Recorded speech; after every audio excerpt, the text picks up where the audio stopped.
ఇది నాకు మస్తు యూజ్ అవుతుంది అసలు. ఇది మంచి గాడుపు వస్తుంది. ఇలా వంట చేసినప్పుడు కిచెన్లో ఉన్నంతసేపు ఇలానే ఇసురుతూ ఉంటా. పక్కనే పెట్టుకుంటున్నా. అసలు ఇది పడేద్దాం అనుకున్నా, బట్ మంచి యూజ్ అవుతుంది నాకు.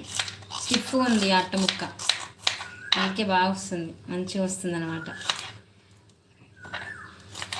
లైవ్లో ఎవరు లేరు, అందరు వెళ్ళిపోయారా?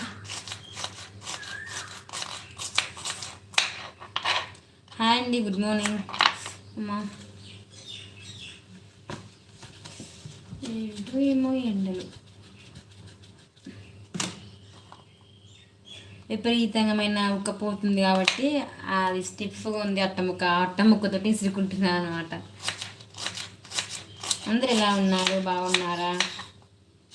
ఎవరైనా నా channel first time please subscribe.